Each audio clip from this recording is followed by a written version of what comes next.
Hello and welcome to Two Brains, One Bot, a show where we ask Chat Bestie about mysteries, pop culture, and things we probably shouldn't talk about publicly. Let's get into it. Hello. Hello.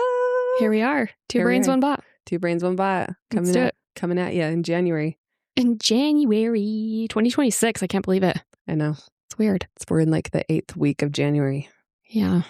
We're in like the 4th year of January. The 4th year of January, yep. Why is that? Why does January always feel so freaking long? I don't even know. Is it just because there's only like, we go through all of that buildup with the holidays and having time off and then nothing? What did you say? The 4th year of January? The 4th year of January. Here we are. January feels so long to me. And then February just like flies by. Seriously, it goes January for 4 years and then like snap your fingers and it's already July. To me, anyways. Oh. No, I feel like April is long. And then have you heard of Maycember? I have heard of Maycember. I'm not to that point in my life yet because I'm in Maycember with my children. Yeah. Yep. Well, okay, let's get into it. Let's get into it, shall we? Today, we are going to talk about things we're scared of. Okay. Yeah. So what are some things you're scared of? I don't really like confined spaces that much. Okay. So much so that if we go to a haunted house, you know, those things that are like, how recent have you been to a haunted house? I went to a haunted house maybe last year. Okay. You know those things that you have to walk through and it's like you're walking through like the birth canal? Like it's like there's like things touching you as you walk by? No, it's not even things touching you. It's like the inflatable things. Yes. When we go to haunted houses, Dayton has to stand behind me and put his arms out because I will lose my mind. He's in protector. He just like pushes it out of my face because I don't like it. This is called the protector. When a person stands behind another person with their arms around them, but we call it the protector at a concert because they're like thwarting off anybody touching the person in front of them. We call it the protector. Oh, I like that. Yeah. Yeah. So he's the protector for that always. But I'm fine otherwise with that. And then, I don't really like confined spaces in that way. And then I'm not really a big fan of heights either as I get older. Same. I hate them. Yeah. I was fine when I was a kid, but as I've gotten older, I don't know what it is. It's almost like I get kind of dizzy. Like if I'm up on top of something and I look down, I almost get this like feeling like already feeling like I'm falling, but I'm not falling. Does that even make sense to you? Maybe not. So I also do not like heights, but it's because I just envision myself like, what happens? Like, how does it feel falling? How does it feel splatting? Like, how does it right. Why am I like this? I don't know. I just get almost like dizzy. It's weird. Okay. I don't know why. I don't know what that is. Maybe somebody You're probably can tell getting us. lightheaded. Maybe. Yeah. Yeah. So getting nervy. Which is so funny because my husband proposed to me on the top of in Zion National Park. There's Angel's Landing. He made me hike all the way to the top and then he proposed to me. But like that's amazing that you said yes. That was a really rough. Well, it had been like 7 years at that point that we'd been together. So you'd already said yes. I had yeah. And then, just the third thing would be my Roman Empire of The Handmaid's Tale and The Handmaid's Tale. Yeah. Which is are we entering The Handmaid's Tale? That's the thing is this is why it's always in my brain is that every time in that show where they have a flashback, now when I remember that show, it feels very heavy. Yeah. It feels very real. Yeah. And it feels very scary. Yeah. And it just feels like the current state of our country does need to be addressed a little bit. Yeah. This is not a political podcast, but it's more of a passion project. It's just to bring me and Ashley out of our routines. But like the world is scary. It is very scary. It's very scary. And I don't know. I think you'll agree with this. Yeah. Like you and I both very much love and support law enforcement. We have family members that we love in law enforcement and they do a damn good job, but they're doing a good job because they're abiding by the laws and they are respecting human life. Yeah. I agree. So we are recording this on January 25th. I guess that's important to say, but I think it's more than important to say because of all that's happened in the last even couple of days. It seems hourly at this point that we're getting updates. But it just feels like things in Minnesota are terrifying. Yeah. That's scary. It's so scary. If we just have people cosplaying federal agents, which puts real agents in danger. Like it puts the people that we love that are doing a good job in danger because you don't know who to trust anymore. Right. And if you're out there exercising your constitutional right of protest and the people there to protect you as a protester, and you don't know who. And you don't know who is who, it gets very scary for everybody involved. And it's your right as an American to protest. Yeah. So, you know, and it's an awful situation. A small portion of bad actors that are giving everybody a bad name, and it's terrible, and we don't like it. We do not support it. Yes. And we're scared of what the future holds.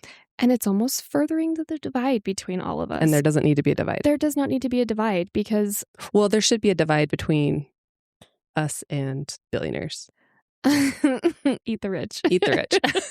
Let it be known we also are eat the rich. Yeah. But yeah, like I don't know. I'm scared. I'm not gonna lie, I'm scared. I'm scared for my kids. And it's really hard right now being a parent in this environment too. I always have the duality of like doing something really fun with my kids and then, you know, the weight, you know, like you do something fun and then you like tap into what's going on in the world and you're like, oh no, like never mind. Let's stay inside. Yeah. I don't ever want you to leave this house. How can I put my children in a bubble? How do I keep my own children safe? Because it seems like... Yeah, that's scary. It's scary. But again, find joy where you can. Yeah. And look for those that are helping. Yeah. As Mr. Rogers would say. Didn't he say that? Like look for those who are helping. Yep. And that's part of the reason why we started this podcast, right? Is to find the joy in otherwise chaotic times. Yeah. Hard times. We wanted to break our routines, but also just have fun. Mm-hmm. Find a new way to have fun because we're scared. Yeah. We're scared. Love your neighbor, guys. Love your neighbors. I'll tell you who I don't love. Oh, geez. Spiders. Okay. I hate spiders. I know this about you. Oh, I hate spiders. I know, but it's so weird because there was one time you showed me, we talked about this before. You showed me a spider. I was over at your house having dinner or something, me and my family, and we were walking out and you're like, look at this cool spider. And I looked at you like, what are you talking about to me right now? That was a prehistoric creature. That was a cat eye spider. And if you do not know what a cat eye spider is, you should look one up because they look like they should be from the prehistoric era. Unless, of course, you're and we named yes. But this spider also kind of looked like a crab. Oh, and we named it Donovan. Donovan, I like it. Why Donovan? Well, because at the time Donovan Mitchell was on the Jazz and his nickname was Spida. So we named him Donovan. You guys have a problem. Stop it. But Donovan stayed with us for a while outside. Like he never left. We always could find him until he eventually disappeared. But no, I do not like spiders. They are just unpredictable at best. Yeah. Yeah. And then for me, once I see one, then it's like my day's ruined. Like I dwell on it. Really? Definitely dwelling on it until it's taken care of. Right. I'm going to kill all the spiders. Mm-hmm. But till I know it's taken care of, I cannot move on with life. Like life stops. And I just have intrusive thoughts. And then even, this is crazy. Even on days when I encounter a spider, and I'm talking like the scary ones, like if it's like a little baby, I can kill a little baby spider. But you know, when you see the meaty ones or just the meaty ones, like the fatties, them some thick spiders, or like ones with them long legs. Dang, are we attracted to spiders now? No, girls but like thick with some long legs. No. But like I'll even then dream about it. And it's probably just because I've been thinking about it all day. And so I will dream about it. Those are the dreams that get me out of bed to like, you know, make sure there's no spiders in my bed, all that stuff. It is just not great. Well, that's how your brain works through it, though. Like, that's how your brain works through fears, is through dreams. That's the problem, is my brain is stuck. Oh, no. Yeah. So this reminds me of a long time ago when I was still living at my parents' house. And my parents have this home that they built a garage on after the fact. Okay. And it was like a 2-story garage. So there was a room above the garage, but the room above the garage was not connected to the house. The main house, right? Yeah. So the bottom level was connected, but like the top level wasn't. So we called it the apartment or upstairs garage, whatever. Right. But one time I went up into the upstairs garage and I moved a curtain and there was just this monster on the wall. The meaty ones. It was meaty. Girl was thick. Ugh. She ain't flat. But I could get no one to help me. No. So it was back in the day, like cell phones were a thing. So I did have my cell phone, but I was calling the house phone and nobody would answer. And I can't remember if anybody answered or if I'd asked my mom to come up and she wouldn't because she thought I was not being serious or something. But Shoot. I stayed up in the garage for a couple hours just because I couldn't leave. Oh, because no. I couldn't. You thought it was going to follow you. Well, I didn't know what was going to happen. Right. And I couldn't kill it because my mode of killing is vacuum. Like just a vacuum them up. I have bad news for you. Well, like if we're listen, if we're outside, I can stomp them maybe. Right. And then immediately run away. But if it's inside, if it's like on the wall or whatever, that needs to be a vacuum situation. Gotcha. Anyways, so nobody would come up and help me. And I literally had to wait in the upstairs garage till my dad came home. And then he came home and I was like, Dad, come upstairs. And he took care of it. But like, were you just paralyzed in fear? Oh, yeah. And crying. Oh, no. Yeah. Baby Christy. Yeah. No. So anyways, all of that to say, that type of situation is a phobia. Yes. It is beyond a fear. It is a phobia. Yeah. If it ruins your day, that is far beyond a fear. Yeah, exactly. Some other things that I thought were maybe like a phobia, which kind of ended up not being a phobia in me looking this up. I despise wet paper. Woof. I think our privilege is showing a little bit. It's disgusting. Wet paper. So that one's more of like a sensory aversion or like a disgust. But it takes me back to junior high when I remember the exact classroom I was in. I had a friend that literally chewed up an entire piece of paper, like literally like ripped it out of their notebook, an entire 8x11 piece of paper, and then like hucked it at the wall. And from that, and there was like just this wall in this one particular teacher's classroom that was just covered in spitwads. Oh, okay. Yeah, so I can see why you have a little bit of it. So like wet paper towel is fine because paper towel like holds itself together, but like a tissue, toilet paper, I can understand the tissue and the toilet paper, but like a 8x11, a piece of paper that like has had like water spilled on it. Yeah, all of that. I get that, like a texture thing. Yeah. So, anyways, that one's not a phobia, as I came to find out because I did Google what's the term for not liking wet paper. Was your Google like, are you so for real right now? Yeah. It just closed down. It was like, I have to go. I got more important things. I'm off the clock. It's 3 p.m. I'm off the clock. This is outside of my working hours. This is outside of my working hours. This is out of my scope of practice. Yeah. But anyways, another fear I have, and I don't think it's a phobia, but a fear, the dark. Are you afraid of the dark? It kind of depends on the context. If I'm in my own home, not so much. If I'm outdoors or in somewhere different, yes, absolutely. Oh, did you know? Because you and I are both dark-eyed girls. Yes. Because of the melanin in our eyes, we do not see in the dark as well as people with blue eyes. Wow. Which is also why the reverse is true, or the opposite is true, of in the sun, like the sun doesn't really bother me much. Right. Whereas like my spouse cannot go outside without glasses on. Yeah. My spouse and my children both have blue eyes, and it's very much a sensitivity, I think. Yeah. But here's something interesting. But it just lets more light in, like the lighter the milk. pigment. Yeah. This is a thing that I actually saw it on a different podcast that's fairly new. There's these two scientists. One of them's a professor, but they were talking about sneezing in the sunshine. Do you do this? So the last time I sneezed, I definitely didn't run outside. Is that what you're asking? Like the sun makes you sneeze. Oh. I'm not I'll kidding. see myself out. It's a thing. Okay. So I have it.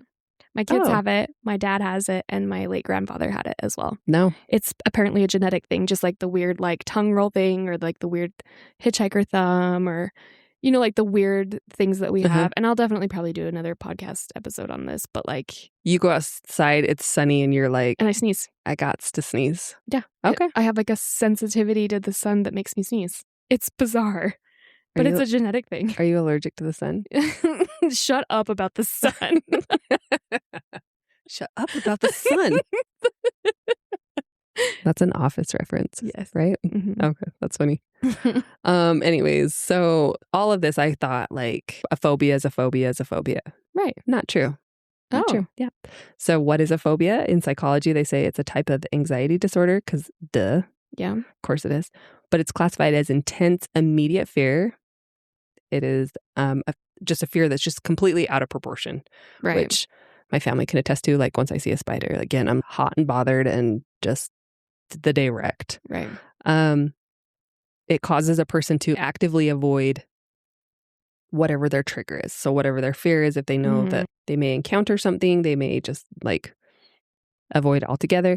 If it persists for a long period of time, it's like your brain gets stuck in the response and can't evolve. Okay. So like an anxiety loop or an anxiety spiral. Yeah. But it's just like, I should be able to tell myself like, hey, you are, I don't know. You're being irrational. 10,000 times the size of a spider. Like you're fine. Yeah. I can't like get myself out of it. That's very natural for an anxiety disorder, I Yeah. think. And I talk a lot about my mental health on this podcast, but I think just like generally speaking, that's just anxiety in general. Yeah. Like Sorry. That's just how my brain works. It's brand. Yeah. But yeah, just an irrational fear you can't control. Yeah. So not every fear is a phobia. Okay. Just the ones that, wreck your day. Okay. Fears are innate. Or many of our fears are innate. So obviously we're designed to detect danger and all that stuff, but it doesn't mean that those things are then necessarily a phobia. But phobias are learned. So they can stem from a traumatic experience, which I don't know if I had a traumatic experience with a spider. I don't remember. I just have never cared for spiders. Well, I mean, I think it's just an evolution thing, right? Yeah. Like if you're in a cave and a spider's crawling on you and bites you, like, you dead, fam. Oh, are we Spider-Man? But it can so it can like stem from a traumatic experience, which is why kind of like people have phobias against things that other people are like, what do you mean? It's just a piece of bread. Right. So is there a bread phobia? TBD. Oh, okay. I'm just kidding. There's not. Oh. Kind of. But it's just usually something that you experience in childhood, and then it triggers that fight or flight, and then you get stuck, and your brain just gets totally stuck, and you cannot get out of it. So interesting. Yeah.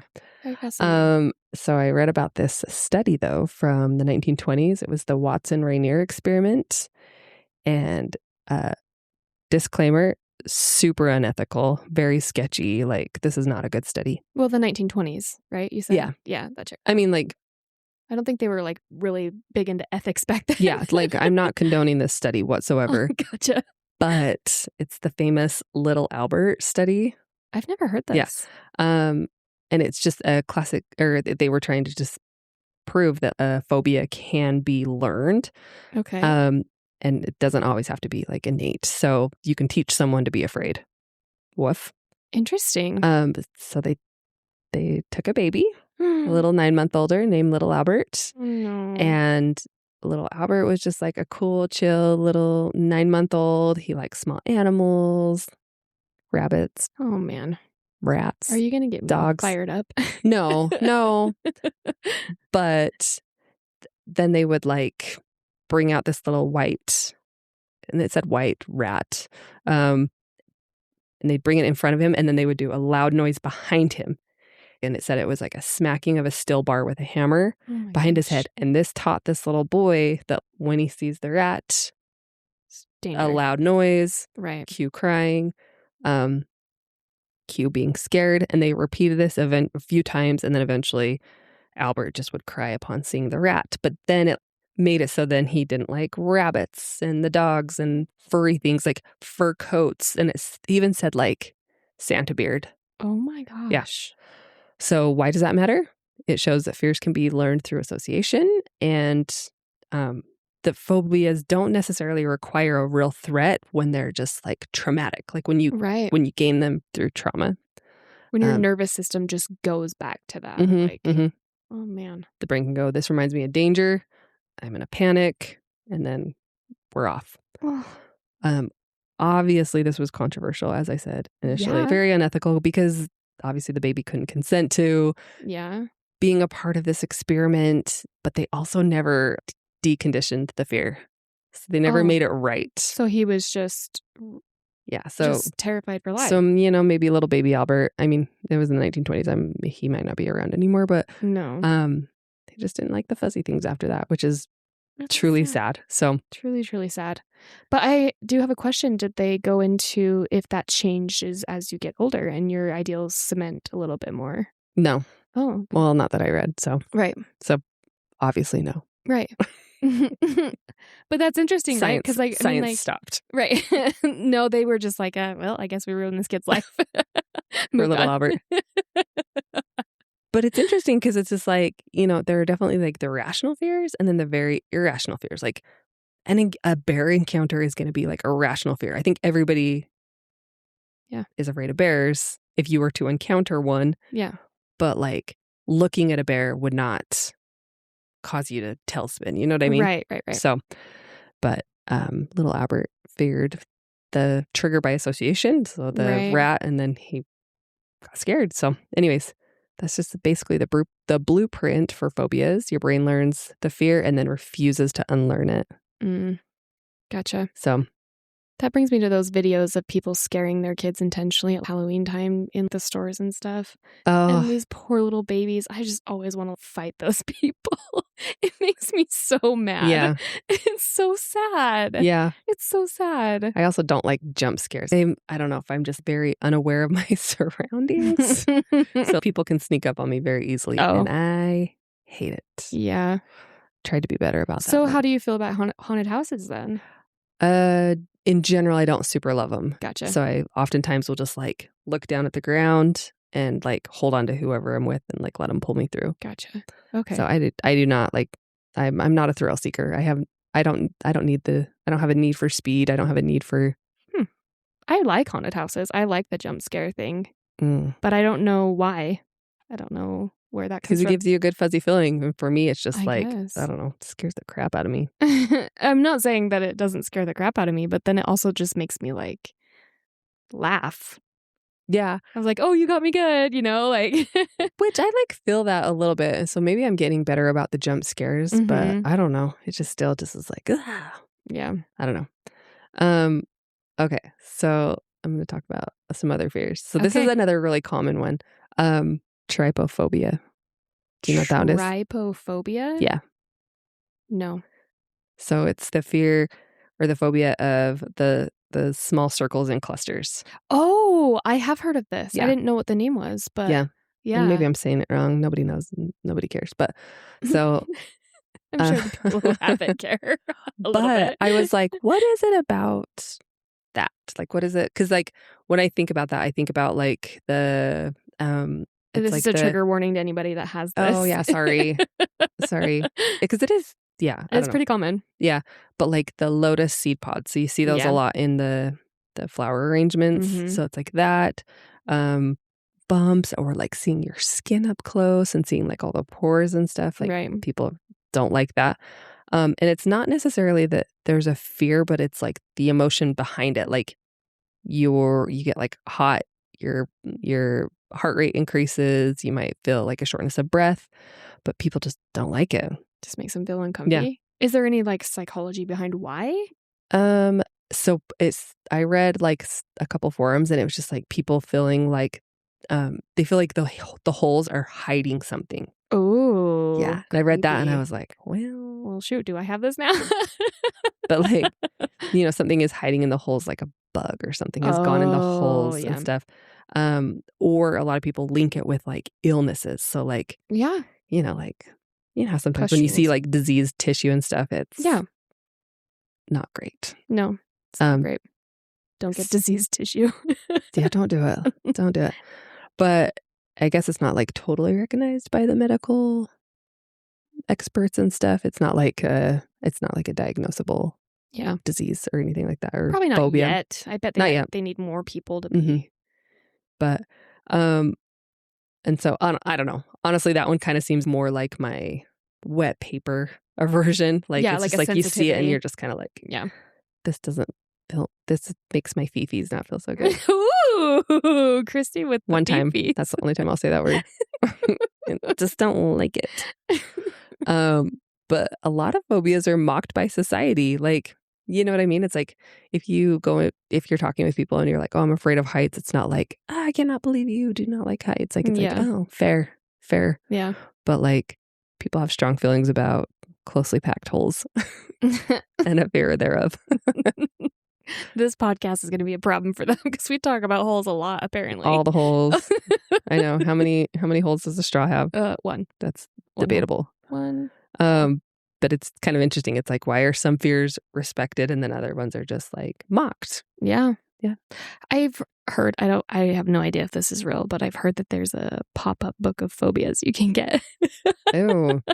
Pop-up. I'm already scared. I don't know if that's like a meme or whatever, but I've heard of this pop-up book of phobias, and that would be funny. Yeah. Well, feel free to get it, but don't show it to me. Yeah.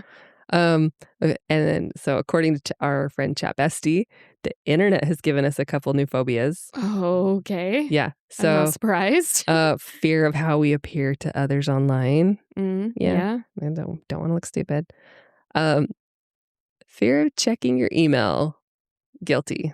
Oof. Because I'm always like, what fresh hell am I going to walk into right now? Not today, Satan. So it's just like, I had to turn off like my work emails. My work emails don't, they're on my phone, but I don't get a notification about them anymore because I'm just like, you know what? That's a problem for tomorrow, or that's a problem for when I'm at work. Absolutely. That was one of the very first tips our team gave to me was do not have Gmail on your phone. Yeah. And our bosses even said to me, when you're not working, you're not working. Like, don't be responding to stuff hours after the fact. But like another one, a fear of like being the joke in the group chat.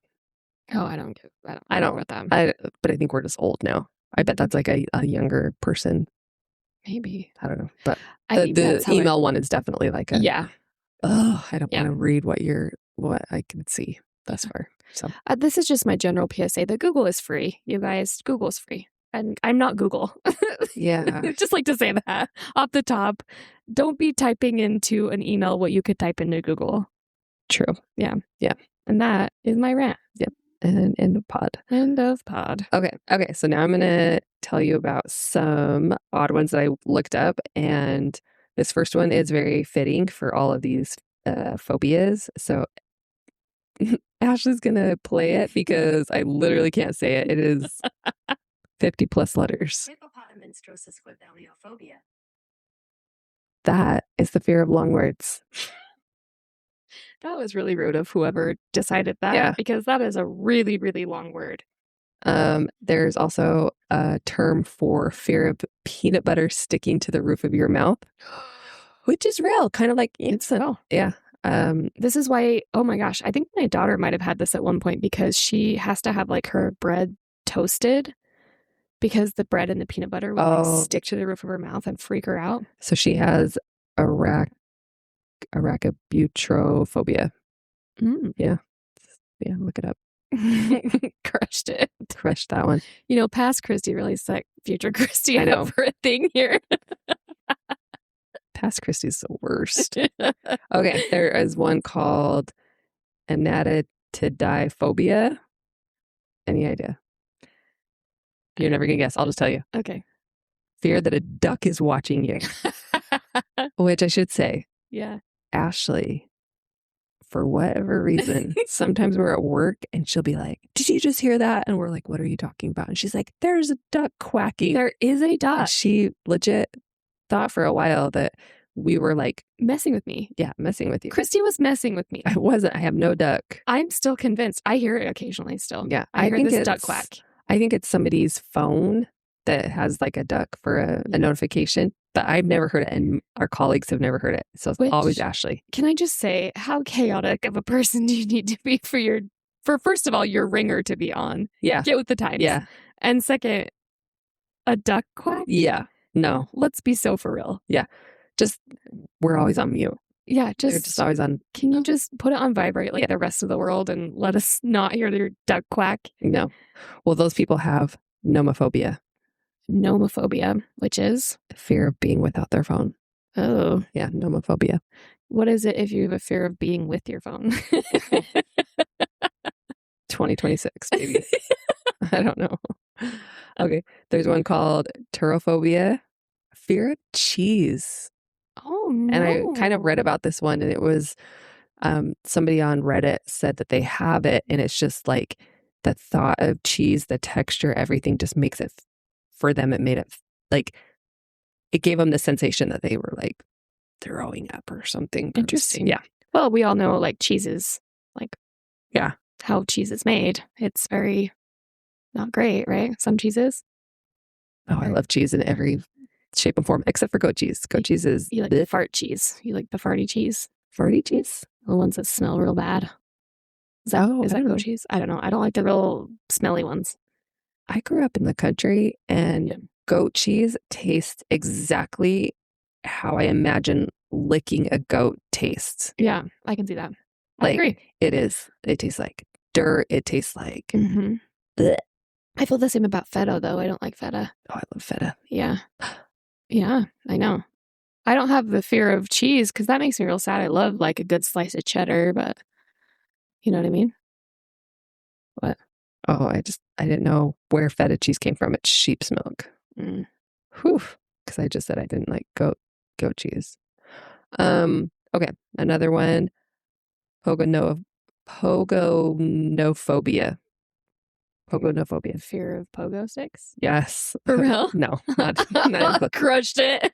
Fear of beards. Beards? Yeah. Interesting. Bees? Bees? No, beards. Beards. Emphasis on the D, right? Yeah. As always. All right, there's genuphobia or genuphobia. Fear of knees. Knees? Similar to bees, but knees with a... With the KN. Because the K is silent. Yeah. Knees. Why? I don't know, man. Just like the way they look? They're kind of gross looking. If you look at people's knees, like gross. Definitely. Like I don't like my knees.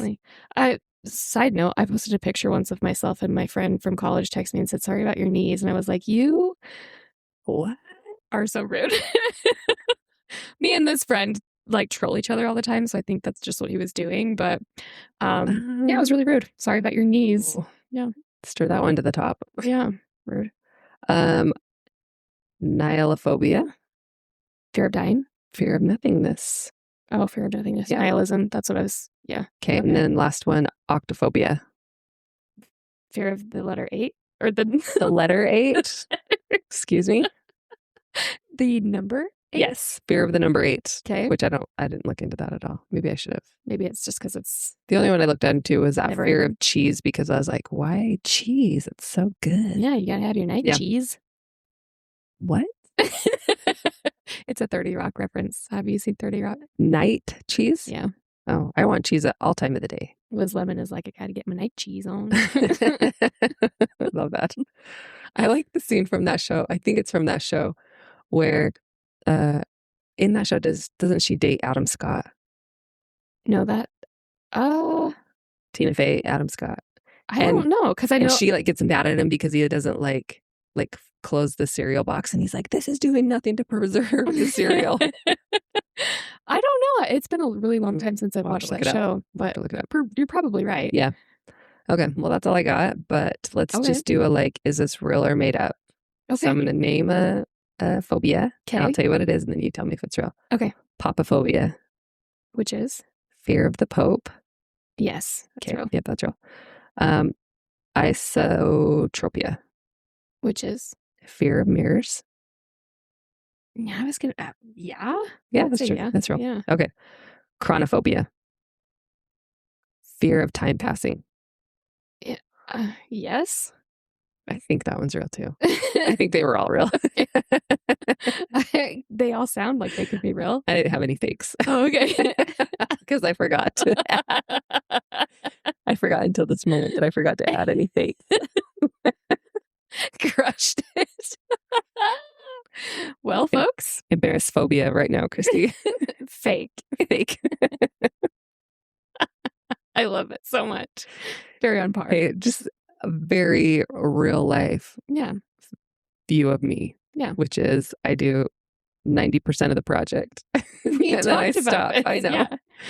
Yeah. Okay, so this is just a friendly reminder to everyone to find the joy in your life, even if things feel hard right now, and find the helper. Find the helper and just hug your people and love your people. And also just love us because we're good people. Yeah. Yep. Also recognize that the differences that we have are what make us so great. Yeah. I tell this to my daughter all the time. Like, it's just, that's what makes people cool. You'd be so bored if everybody was the same. Yeah.